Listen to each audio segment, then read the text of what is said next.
England on brink of failure after being given free ride.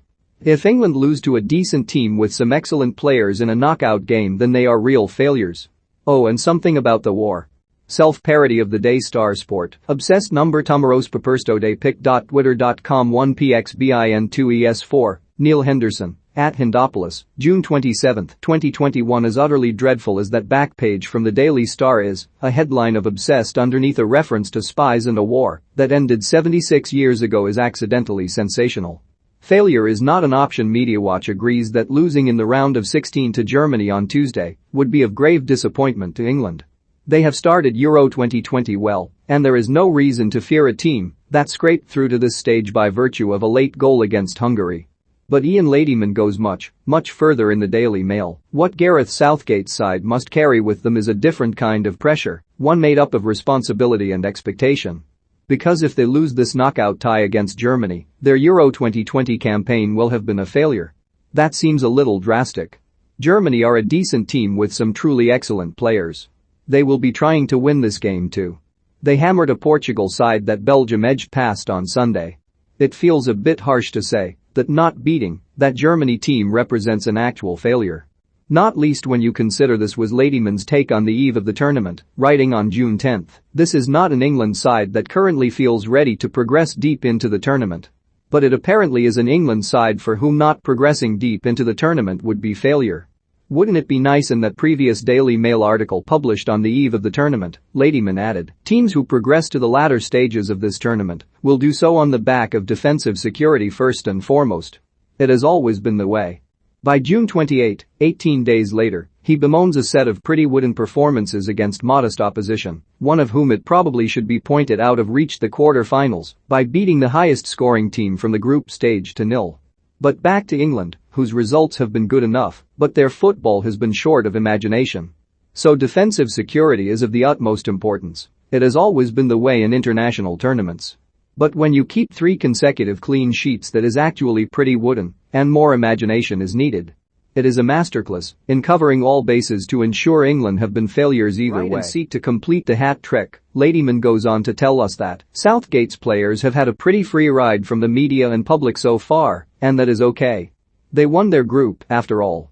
1. Try not to sound so annoyed about that.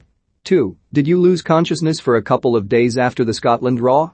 3. Bukayo Saka was scoffed at when the starting lineup was announced for the Czech Republic win, and plenty have suggested Harry Kane should be dropped. 4. Look at how much of a free ride those players have had. Aside from that, spot on. What a free ride unbeaten England have had after not conceding a single goal so far. Witness the fitness. One last bit on Ladyman now, who describes Southgate's recent point about some players being a little bit short in a few areas of match fitness and sharpness as difficult to understand.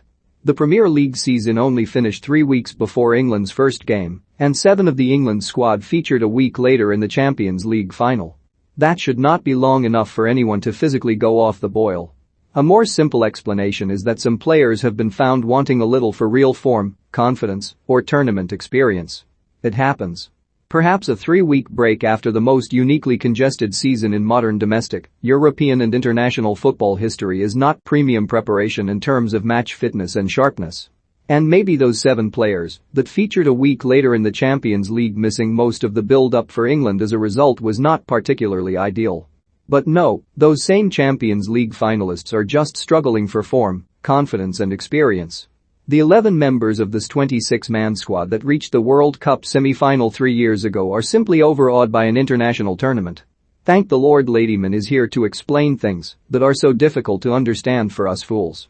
High-speed chase. Andy Dillon was on match report duty for the Sun in Budapest, but even he, as a member of the esteemed media, fancied giving England a free ride when they were not playing, without seriously troubling Tomáš Baclik and the Czech goal, a Holland team that has been lambasted for being too negative, chased every ball, pressed high and treated us to the kind of high-speed football that England rarely seem to offer at the moment.